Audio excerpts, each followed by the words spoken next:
So in this part, we are going to have a look at the app that we are supposed to reach after the tutorial. So, so this app, when loaded for the first time, makes an API call. So let me refresh. So you see that we have an API call made to Google Books API with some query parameters, and the result is a JSON object which has a property called items.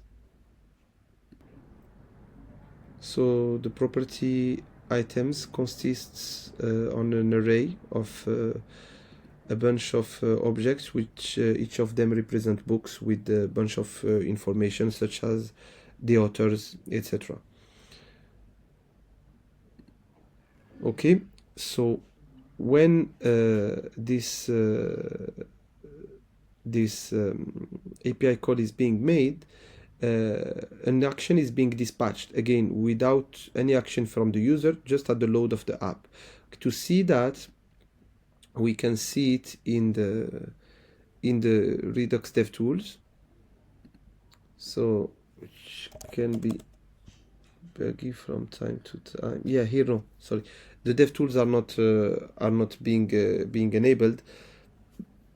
So for us to enable the Dev Tools, you'll have to go to Developer Tools and NgRx Store Dev Tools installation.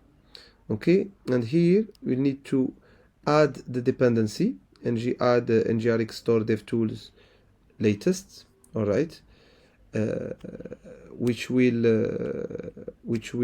update the package.json and which will get download the dependency by doing the equivalent of an npm install. All right, by doing an npm install behind the scene. And then we need to update our src app module the module of the app module, the imports array. We need to import in it the store dev tools module and configure it appropriately.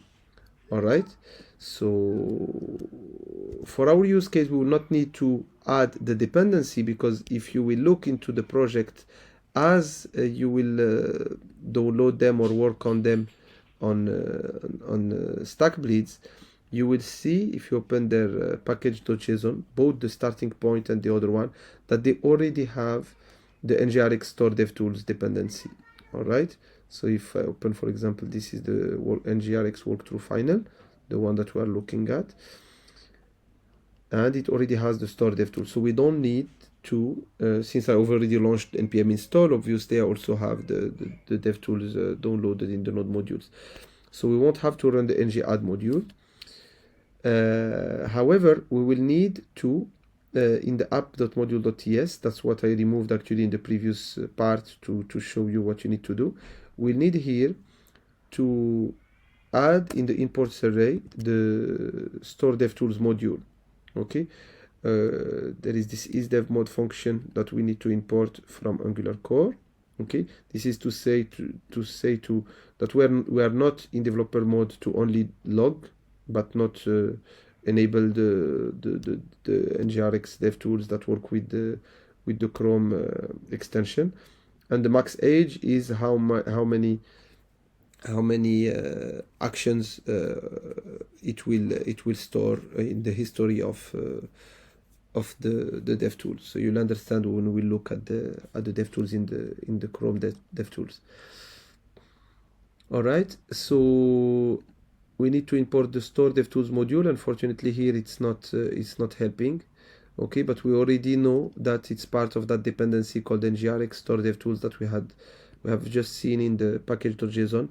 So let's just copy this to save some time. Let's import the store dev tools module and let's import them from the store dev tools. All right, we need a comma here. Now, when we will come back to the browser, we see that the icon now is green, sorry, and we can see the state here of the store, etc.